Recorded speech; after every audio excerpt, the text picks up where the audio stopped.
اللہ اکبر اللہم اہلہ علینا بالامن والایمان والسلامت والاسلام والتوفیق لما یحب ربنا ویرضی ربنا وربک اللہ۔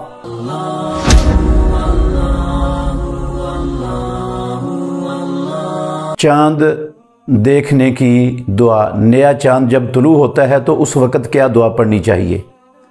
عبداللہ بن عمر رضی اللہ تعالی عنہما بیان فرماتے ہیں کہ رسول اللہ صلی اللہ علیہ وسلم جب نئے مہینے کا چاند دیکھتے تو آپ صلی اللہ علیہ وسلم یہ والی دعا پڑھتے: اللہ اکبر اللہم اہلہ علینا بالامن والایمان والسلامت والاسلام والتوفیق لما یحب ربنا ویرضی ربنا وربک اللہ۔ اس کا ترجمہ ہے: اے اللہ، اس چاند کو ہم پر امن اور ایمان کے ساتھ طلوع کر، سلامتی اور اسلام کے ساتھ طلوع کر، اور اس چیز کی توفیق دینے کے ساتھ طلوع کر کہ جو ہمارے رب کو پسند ہے اور جس سے ہمارا رب راضی ہوتا ہے۔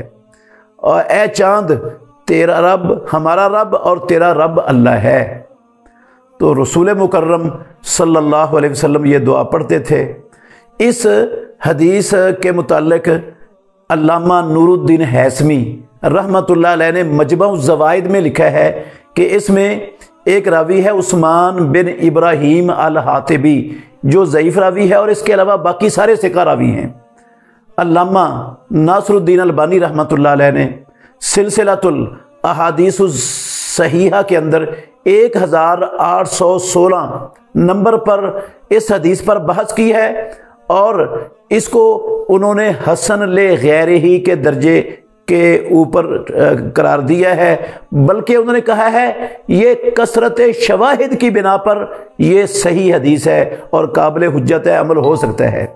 اس کی جتنے بھی اسانید ہیں، ساری اسانید کے اندر کچھ نہ کچھ کلام ہے، لیکن یہ شواہد کے زیادہ ہونے کی وجہ سے یہ روایت صحیح کے درجے تک پہنچ جاتی ہے۔ الصحیح الجامع الصغیر کے اندر بھی علامہ ناصر الدین البانی رحمہ اللہ نے اسے صحیح قرار دیا ہے۔ اگر صحیح نہ بھی ہو تو کم از کم حسن لغیرہ کے درجے سے یہ کم نہیں ہے، اور حسن لغیرہ کے درجے والی روایت پر عمل کیا جا سکتا ہے۔ ویسے بھی یہ دعا کا مسئلہ ہے، اس کے مقابلے میں کوئی صحیح حدیث نہیں ہے، اور یہ اسلام کے کسی اصول کے منافی بھی نہیں ہے، اس لیے انشاءاللہ اس کے پڑھنے میں کوئی قباحت بھی نہیں ہے۔